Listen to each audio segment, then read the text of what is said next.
ఒకప్పుడు సమాజంలో హేళనకు గురైన ట్రాన్స్జెండర్లు ఇప్పుడు యూనిఫామ్ ధరించి ప్రజా ఆస్తుల పరిరక్షణలో కీలక బాధ్యతలను నిర్వహిస్తారు. ఒకప్పుడు సమాజంలో హేళనకు గురైన ట్రాన్స్జెండర్లు ఇప్పుడు యూనిఫామ్ ధరించి ప్రజా ఆస్తుల పరిరక్షణలో కీలక బాధ్యతలు నిర్వర్తిస్తున్నారు. హైడ్రా ఆధ్వర్యంలో ఏర్పాటు చేసిన ఈగల్ టీంలో 16 మంది ట్రాన్స్జెండర్లు భాగస్వామ్యమై ప్రభుత్వ భూముల రక్షణ, అక్రమ కట్టడాల తొలగింపు కార్యక్రమాల్లో చురుకుగా పనిచేస్తున్నారు. 2017లో వచ్చిన ప్రతిపాదనకు రూపం దాల్చిన ఈ కార్యక్రమం వారి జీవితాల్లో కొత్త ఆశలు నింపింది. ఇటీవల ఈదులకుంట, అమీర్పూర్ ప్రాంతాల్లో నిర్వహించిన ఆపరేషన్లలో ఈగల్ టీం సభ్యులు చూపిన సహనం, క్రమశిక్షణ, ధైర్య సాహసాలు అధికారులను సార్ గారు మాకు చూసుకుంటున్నారు. ప్లస్ మళ్ళా ఇక్కడ ఉన్నందుకు మాకు ఎంతో సంతోషంగా ఉంది. ఎందుకంటే ప్రభుత్వ భూములు ఎన్నో కబ్జాలు. కూటమి ప్రభుత్వం ప్రతిష్టాత్మకంగా నిర్వహించిన మహానాడు కార్యక్రమంపై వైసీపీ నాయకురాలు శ్యామల విమర్శలు గుప్పించారు. మహానాడు వేదికపై అధికార పార్టీ నేతల ప్రసంగాలను పరిశీలిస్తే అభివృద్ధి కార్యక్రమాల కంటే ప్రతిపక్ష నేత వైఎస్ జగన్మోహన్ రెడ్డి గురించే ఎక్కువగా మాట్లాడారని ఆమె అన్నారు. సభలో పాల్గొన్న పలువురు నాయకులు జగన్ పేరును పదే పదే ప్రస్తావించడం చూస్తుంటే ఆయనపై ఉన్న రాజకీయ భయం స్పష్టంగా కనిపిస్తోందని వ్యాఖ్యానించారు. ప్రజలకు ఇచ్చిన హామీలు, ప్రభుత్వ పనితీరు, భవిష్యత్తు కార్యాచరణ గురించి మాట్లాడాల్సిన నాయకులు జగన్ పైనే దృష్టి పెట్టారని విమర్శించారు. అసలు చేసింది ఏమీ లేదు కాబట్టి 2 ఏళ్లు అయినా కూడా వైఎస్ఆర్ కాంగ్రెస్ పార్టీ పైన నిత్యం జగన్ నామస్మరణ చేసుకుంటూ కాలాన్ని వెళ్లబుచ్చుతున్నారు తప్ప ఇదిగో ఈ 2 ఏళ్లలో ఇది మేం చేసింది అని ధైర్యంగా ఎవరన్నా ముందుకొచ్చి మాట్లాడారా? మహానాడులో ఏదీ లేదు. ఇక 164 సీట్లు గెలిచిన తర్వాత కూడా ఈ రోజుకి కూడా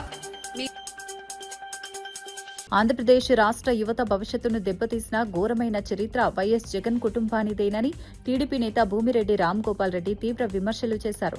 గత 5 ఏళ్ల వైసీపీ పాలనలో రాష్ట్రానికి కొత్త పరిశ్రమలను తీసుకురావడంలో ప్రభుత్వం పూర్తిగా విఫలమైందని ఆయన ఆరోపించారు. ఉపాధి అవకాశాల కల్పనలో నిర్లక్ష్యం కారణంగా యువత తీవ్ర ఇబ్బందులు ఎదుర్కొన్నారని అన్నారు. రాష్ట్రంలో పెట్టుబడులు తగ్గించడంతో ఉద్యోగ అవకాశాలు కూడా క్షీణించాయని విమర్శించారు.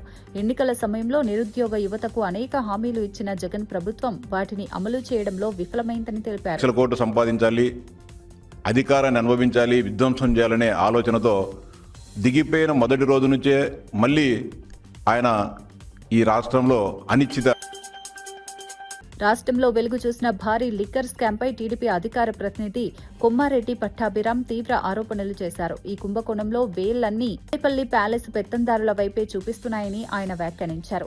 మద్యం వ్యాపారంలో జరిగిన అవినీతి అక్రమాలు దోపిడీ వెనక పెద్దల హస్తముందని ఆరోపించారు. గత ప్రభుత్వ హయాంలో మద్యం వ్యాపారం ఒక సిండికేట్ గా మారి వేల కోట్ల రూపాయలు అక్రమంగా దోచుకున్నారని విమర్శించారు. ప్రజల సొమ్మును కొల్లగొట్టిన వారిని చట్టం ముందు నిలబెట్టాల్సిన అవసరముందని అన్నారు.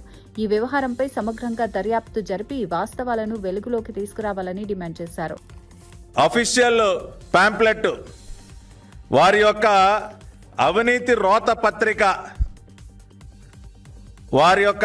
రోత పత్రిక సాక్షిలో వాళ్ళు ఏమని రాశారో ఒకసారి చదువుదామండి.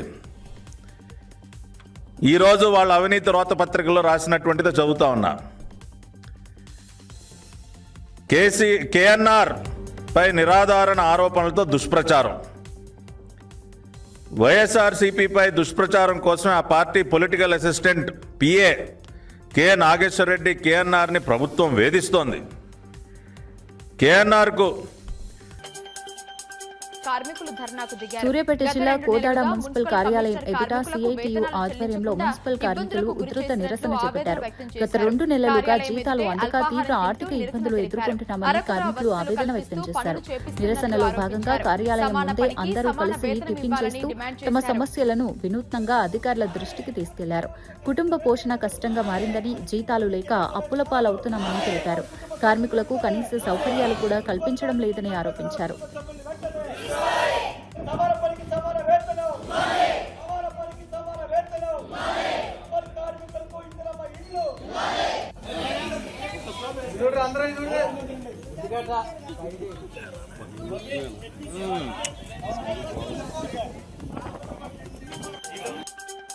రాష్ట్రంలోని అన్ని మున్సిపాలిటీలను డంపింగ్ యార్డులను లేని నగరాలుగా తీర్చిదిద్దేందుకు ప్రభుత్వం వేగంగా చర్యలు చేపడుతోందని మంత్రి నారాయణ తెలిపారు. ఘన వ్యర్థాల నిర్వహణలో ఆధునిక సాంకేతికతను వినియోగిస్తూ పర్యావరణ పరిరక్షణకు ప్రాధాన్యమిస్తున్నామని చెప్పారు. ఇప్పటికే విశాఖపట్నం, గుంటూరు నగరాల్లో వేస్ట్ టు ఎనర్జీ ప్లాంట్లు విజయవంతంగా పనిచేస్తున్నాయని వెల్లడించారు. రాష్ట్ర వ్యాప్తంగా చెత్త సమస్యకు శాశ్వత పరిష్కారం కల్పించే లక్ష్యంతో త్వరలో మరో 6 కొత్త వేస్ట్ టు ఎనర్జీ ప్లాంట్లను ఏర్పాటు చేయనున్నట్లు తెలిపారు.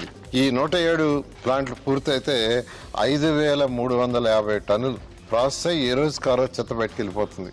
ఈ రోజు గౌరవ ముఖ్యమంత్రి గారి రాష్ట్ర వ్యాప్తంగా ఏర్పాటు చేస్తున్న ఎంఎస్ఎంఈ పార్కులలో పరిశ్రమలు స్థాపించేందుకు పారిశ్రామికవేత్తలు విశేష ఆసక్తి కనబరుస్తున్నారని మంత్రి కొండపల్లి తెలిపారు. రాష్ట్రంలో సమతుల్య పారిశ్రామిక అభివృద్ధిని సాధించడమే ప్రభుత్వ ప్రధాన లక్ష్యమని చెప్పారు. పరిశ్రమలు కొన్ని ప్రాంతాలకే పరిమితం కాకుండా అన్ని ప్రాంతాలకు విస్తరించేలా వికేంద్రీకృత అభివృద్ధి విధానాన్ని అమలు చేస్తున్నామని వివరించారు.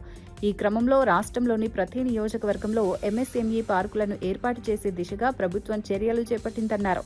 చిన్న మధ్య తరహా పరిశ్రమల అభివృద్ధికి అవసరమైన మౌలిక సదుపాయాలు కల్పిస్తున్నామని చెప్పారు. ఎంఎస్ఎంఈలో పెడితే 10 మందికి వస్తుంది. ప్లస్ ఎక్కువగా మన ప్రాంతంలో ఉన్న వాళ్ళకి ఎక్కువగా ఎంఎస్ఎంఈ ఇండస్ట్రీస్ పెట్టేదానికి ఆస్కారం ఉంటుంది.